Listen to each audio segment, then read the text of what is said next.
So, I mean, the foundation has a really special relationship with AFI. It was the first funder and really helped to bring about the idea of what AFI is, which is really a collection of Southern governors to address the big inequalities around financial inclusion.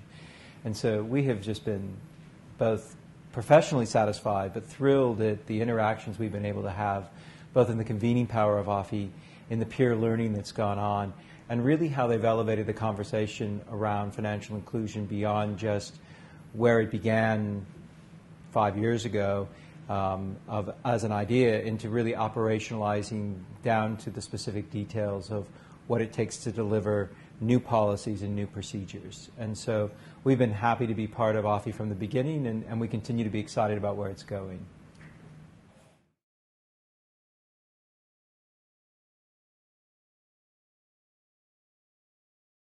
I mean, we as the Gates Foundation really work through partners around the world, and we're not implementers ourselves, but rather try and provide data, try and provide funding, try and provide other resources to organizations to help them achieve similar goals where we have alignment. And one of those is obviously financial inclusion.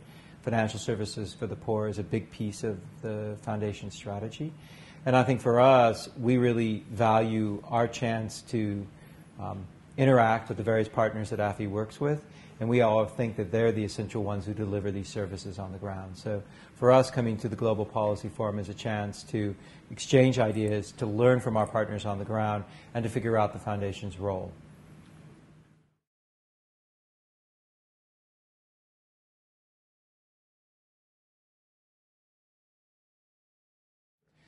I think the history of financial services going down into deeper segments of the population, and in this case, reaching poor people with financial inclusion, is going to require both innovation around business models and innovation around technology. And I think policymakers need to figure out where those innovations actually create risks in the system that they need to regulate, and where those regulations need to actually open up markets for different kinds of innovations to take place. And as I think that you'll hear us say, if we were to rebuild, for example, the payment system to get low cost, to get open and robust so that poor people can be integrated into the financial service system, we wouldn't build what we already have. And so the question is, how does technology innovation run alongside business model innovation and combine with right kinds of smart policies that is going to unlock new markets and new partnerships and new approaches that are going to change the fundamental cost structure of reaching poor people with financial services and overcome some of the market level barriers.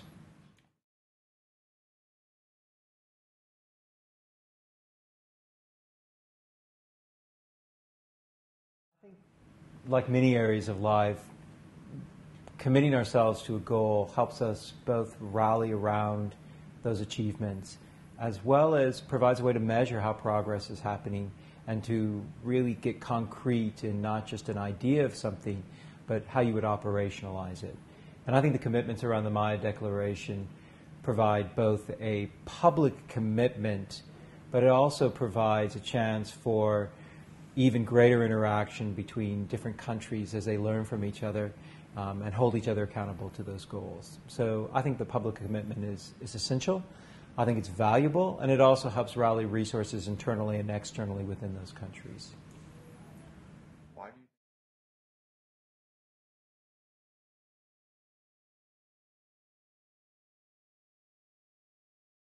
you I think that in many ways we're entering new places of innovation and new approaches to how financial services are accessed, what the channels they use, what are the risks that they introduce, and all of those things together are not known. It's not like we're just copying and pasting from one policy environment into another. And the peer learning provides a way to create iterative development of those policies that both understand the risks but actually still achieve the goals of inclusion.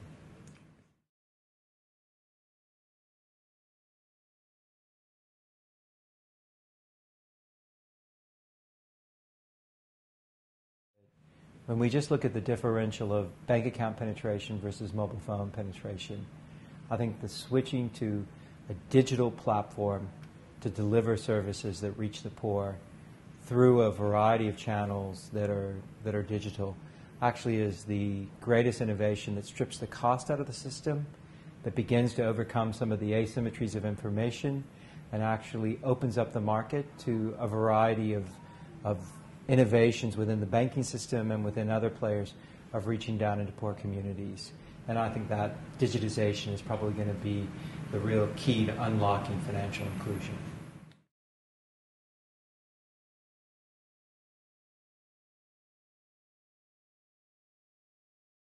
I think there's going to be a couple areas. Will be like any new space that there'll be some mistakes made, and I think that's where the peer learning is going to provide a way for corrective effort against those relatively quickly.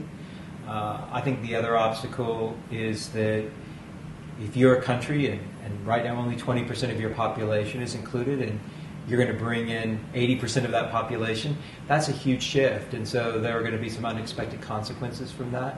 And so just figuring out what's the right way for regulators to be engaged in those markets is going to be an obstacle.